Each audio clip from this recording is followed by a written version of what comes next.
그런데 충분한 인력이 모이자마자 쿠팡은 쿠팡 플렉서의 수수료를 일주일 단위로 야금야금 내리기 시작했습니다. 지금의 1,000원이 되기까지요.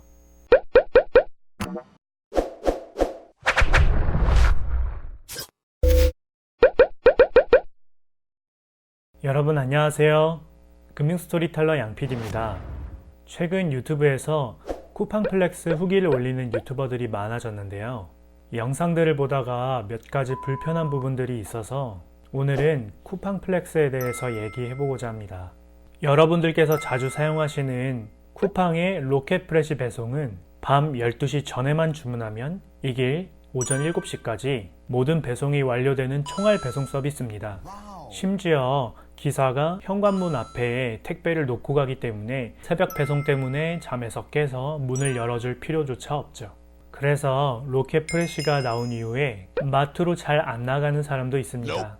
전날 살 물건들을 장바구니에 담고 구매하면 이 길 새벽에 문 앞에 도착하니 현관문만 열면 장보기가 끝이니까요. 그런데 기존 배달 시간이 아닌 밤 12시부터 오전 7시까지 단 7시간 만에 고객에게 신선식품을 배달하려면 쿠팡에서 쿠팡맨들을 더 많이 뽑아야겠죠?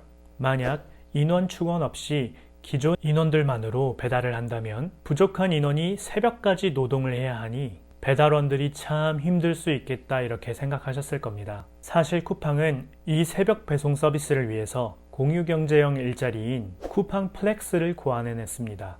쿠팡 플렉스란 원하는 지역에서 원하는 시간에 원하는 만큼 누구나 쉽게 돈을 많이 벌 수 있는 일자리라는 슬로건을 내걸고 쇼핑하듯이 일하세요 라는 감성 마케팅을 합니다.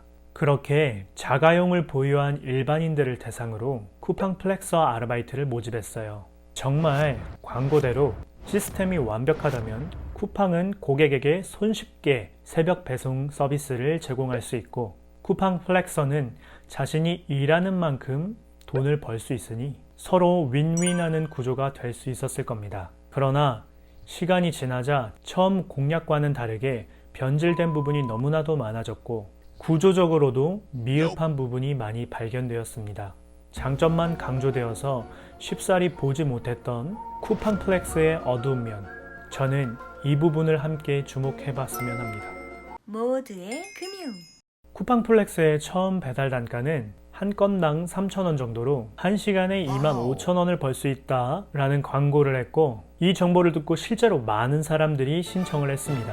유튜버들도 이를 콘텐츠로 많이 이용하기도 했고 실제로 한 달에 500만원 이상 벌었다 라는 후기들이 많이 올라오기도 했죠. 그런데 2019년 11월 지금 현재 새벽 배송의 한 건당 단가는 약 1,000원에서 1,200원 정도입니다. 처음 쿠팡 플렉스가 론칭하면서 제안했던 건당 3,000원의 수수료보다는 약 3분의 1밖에 되지 않는 가격이죠.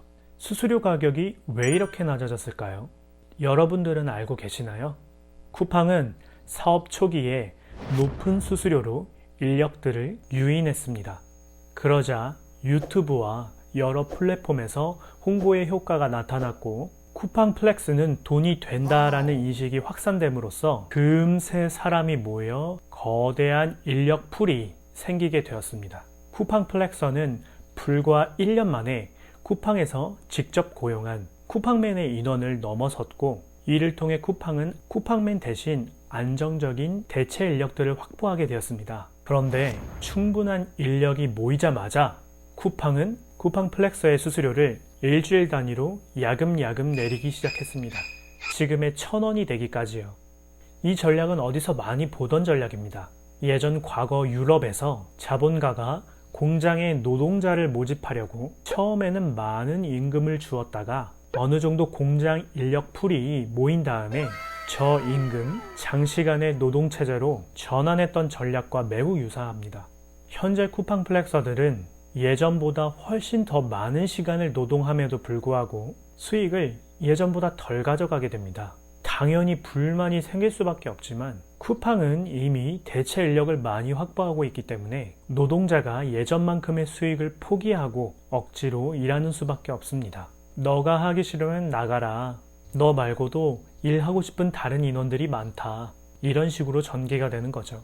숙련자가 아닌 초보 플렉서들은 하루에 캠프를 2번 완복하면서 많이 배달해도 50개에서 60개 정도 되는 상품을 배달합니다. 그렇게 배달하고 나면 얻는 수익이 약 5만원에서 6만원, 7만원 정도 될 텐데 들어가는 유류비에 톨게이트비, 그리고 차량의 감가상각비, 잠을 자지 못하고 새벽에 나와서 힘들게 일하는 기회비용까지 합치면 최저시급보다 못한 금액을 받게 됩니다. 이러한 낮은 수수료로 인해서 플렉서 이탈자가 생기면 쿠팡은 프로모션을 명목으로 일시적으로 그날 수수료를 올려서 또 다른 플렉서를 모집합니다. 별로 일에 생각 없던 사람들도 높아진 단가 때문에 결국 지원을 하게 되고 이렇게 플렉서의 인원은 충분히 계속 유지가 됩니다. 이러한 과정이 반복되다 보면 꾸준하게 일하는 숙련된 노동자들은 점점 낮아지는 가격 때문에 예전보다 더 많은 일감을 받아 소화해야만 기존 소득 수준을 유지할 수 있고 전보다 더 많은 일을 함에도 불구하고 점점 줄어가는 일감을 놓고 경쟁을 해야 되기 때문에 아무런 문제를 제기할 수 없게 됩니다.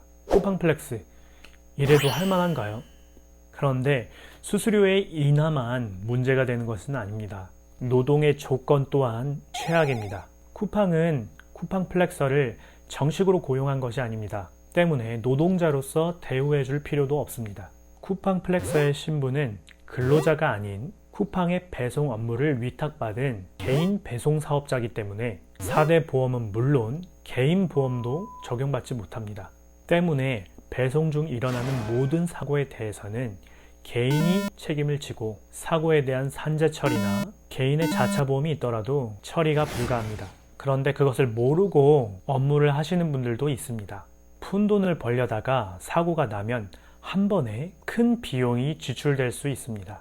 게다가 빌라 밀집 지역은 골목도 좁고 차들도 빼곡하게 주차가 돼 있어서 운행 중에 자잘한 사고가 일어날 확률이 높고 큰 도로일지라도 새벽에는 차가 많이 없기 때문에 빠른 속도로 운행을 하다가 자칫 큰 사고가 날 수도 있습니다.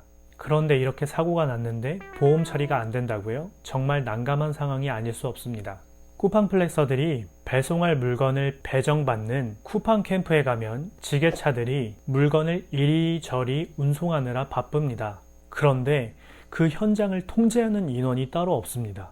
그래서 쿠팡 플렉서들이 개인적으로 조심해서 다녀야 하고 또한 일을 처음 하는 초보일지라도 쿠팡에서 제공하는 일련의 직무 교육이 따로 없습니다. 그래서 초보자들은 본인이 주변에 물어가면서 일하는 방법을 알아내야 합니다.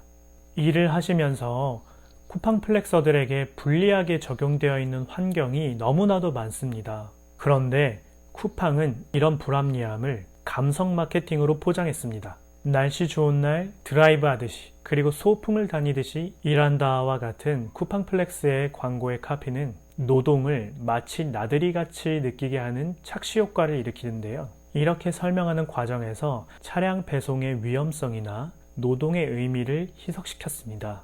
쿠팡 플렉스는 쿠팡맨이 하는 것과 똑같은 노동을 하는데 쿠팡에서는 이것을 노동이 아닌 것으로 이미지화해서 근로자에게 당연히 보장되어야 하는 보장 혜택을 현재 하나도 제공하지 않고 있죠. 그러면서도 쿠팡은 블랙리스트 제도를 만들어서 배정을 받고 출석하지 않거나 아니면 배송 효율이 떨어지는 플렉서들에게 페널티를 부여해서 앞으로 아르바이트를 신청하지 못하게 걸러내고 있습니다. 쿠팡 플렉스 컨텐츠를 업데이트하던 유튜버 김 사장님도 최근 이러한 페널티를 받아서 더 이상 일을 못하게 되셨죠. 그런데 쿠팡 플렉스를 신청하시는 분들이 지금도 매우 많고 이렇게 하루하루 경험하신 분들이 총 30만 명이나 됩니다. 그 중에는 불합리함을 느껴서 스스로 이탈하신 분들도 있고 꾸준히 숙련도 있게 업무하고 계신 분들도 있으십니다.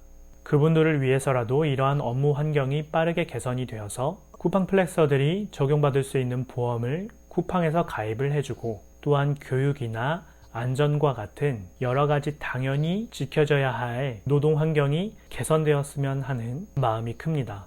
자본은 가난한 노동자들이 득실되는 세상을 원한다라는 이야기를 책에서 읽은 적이 있습니다.